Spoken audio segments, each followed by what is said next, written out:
നമസ്കാരം. മലയാളി വാർത്തയിലേക്ക് സ്വാഗതം. ഇസ്രായേലും ടെഹ്റാൻ പിന്തുണയുള്ള ലബനീസ് മിലിഷ്യയായ ഹിസ്ബുള്ളയും തമ്മിലുള്ള സംഘർഷം ഒരു സമ്പൂർണ്ണ യുദ്ധത്തിലേക്ക് നീങ്ങുമെന്ന ആശങ്കയിൽ പശ്ചിമേഷ്യ നീങ്ങുമ്പോൾ മറ്റൊരു റിപ്പോർട്ടും ഇപ്പോൾ പുറത്തുവരികയാണ്. ഹമാസുകളെ ഒന്നുപോലും ബാക്കി വയ്ക്കാതെ നശിപ്പിച്ചിട്ടേ ഗാസയിൽ യുദ്ധം അവസാനിപ്പിക്കുമെന്നാണ് ബെഞ്ചമിൻ നെതന്യാഹു ഉൾപ്പെടെയുള്ള രാഷ്ട്രീയ നേതൃത്വം ആവർത്തിക്കുന്നത്. എന്നാൽ ഗാസയിലെ സൈനിക നടപടിയുടെ പേരിൽ ഇസ്രായേൽ സർക്കാരും സൈന്യവും തമ്മിൽ ഭിന്നതകൾ ഉടലെടുത്തു എന്നാണ് ഏറ്റവും പുതിയ റിപ്പോർട്ടുകൾ വരുന്നത്. ഇസ്രായേൽ സൈനിക നേതൃത്വം ഗാസയിൽ വെടിനിർത്താൻ ആഗ്രഹിക്കുന്നുവെന്നാണ് കഴിഞ്ഞ ദിവസം ന്യൂയോർക്ക് ടൈംസ് പുറത്തുവിട്ട റിപ്പോർട്ടിൽ പറയുന്നത്. ഇരു നേതൃത്വങ്ങളും തമ്മിലുള്ള ഭിന്നത ചരിത്രത്തിലെ ഏറ്റവും മോശം അവസ്ഥയിലൂടെയാണ് കടന്നു പോകുന്നതെന്നും റിപ്പോർട്ടിൽ ചൂണ്ടിക്കാട്ടുന്നു. ഗാസയിൽ വെടിനിർത്തൽ ആരംഭിക്കാൻ ഇസ്രായേൽ സൈന്യത്തിന് ഉന്നത ജനറൽ ആഗ്രഹിക്കുന്നുവെന്നാണ് ന്യൂയോർക്ക് ടൈംസ് റിപ്പോർട്ട് ചെയ്യുന്നത്. ഗാസയിൽ മരിച്ചവരും ജീവിക്കുന്നവരുമായ 120ഓളം ഇസ്രായേലികളെ മോചിപ്പിക്കുന്നതിനുള്ള ഏറ്റവും നല്ല മാർഗം സന്ധിയായിരിക്കുമെന്നാണ് ഈ ജനറൽമാർ കരുതുന്നത്. ഇസ്രായേൽ സൈന്യത്തിന്റെ നിലവിലുള്ളതും നേരത്തെ ഉണ്ടായിരുന്നതുമായ 6 സുരക്ഷാ ഉദ്യോഗസ്ഥരുമായുള്ള അഭിമുഖവും കൂടി ഉൾപ്പെടുത്തിയാണ് ന്യൂയോർക്ക് ടൈംസ് ഇക്കാര്യം വ്യക്തമാക്കുന്നത്. എന്നാൽ ഈ റിപ്പോർട്ട് നെതന്യാഹു തള്ളി.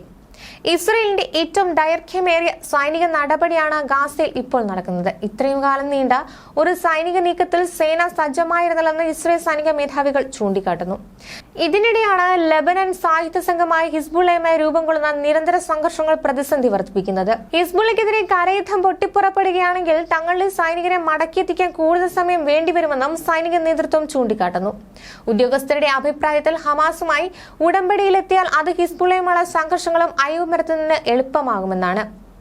ജനറൽ സ്റ്റാഫ് ഫോറം എന്ന പേരിൽ അറിയപ്പെടുന്ന ഇസ്രായേലിലെ സൈനിക നേതൃത്വം സൈനിക മേധാവി ലഫ്റ്റനന്റ് ജനറൽ ഹെർസി ഹലേവി, കരസേന, വ്യോമസേന, നാവികസേന എന്നിവയുടെ കമാൻഡർമാർ, മിലിറ്ററി ഇന്റലിജൻസ് മേധാവി എന്നിവരുൾപ്പെടെ ഏകദേശം 30 മുതിർന്ന ജനറലുകൾ ഉൾപ്പെടുന്നതാണ്. സുരക്ഷാ കാരണങ്ങളാൽ പേര് വിവരങ്ങൾ മറച്ചുവെച്ചാണ് പല ഉദ്യോഗസ്ഥരും ന്യൂയോർക്ക് ടൈംസിനോട് സംസാരിച്ചത്.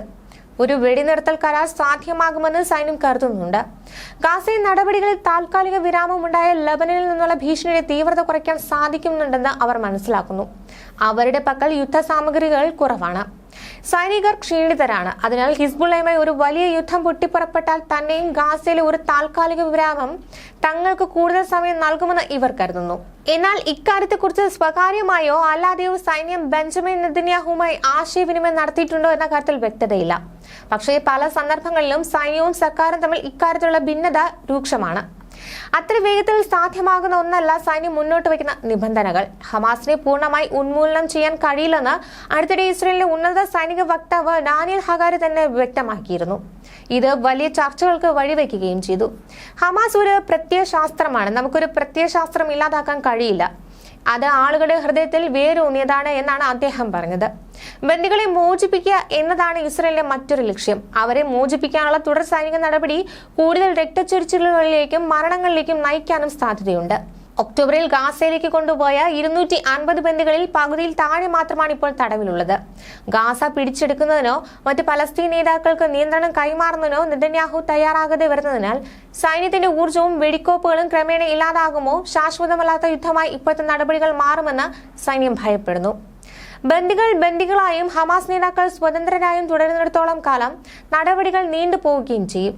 അതിനാൽ ബന്ദികളാക്കിയവരെ തിരികെ ലഭിക്കുന്നതിന് പകരം ഹമാസിനെ ഇപ്പോൾ അധികാരത്തിൽ നിർത്തുക എന്നാണ് ഇസ്രായേൽ ഉള്ളതിൽ മെച്ചപ്പെട്ട ഓപ്ഷൻ എന്ന് ന്യൂയോർക്ക് ടൈംസിനോട് പ്രതികരിച്ച പല ഉന്നത നേതാക്കളും സമ്മതിക്കുന്നു.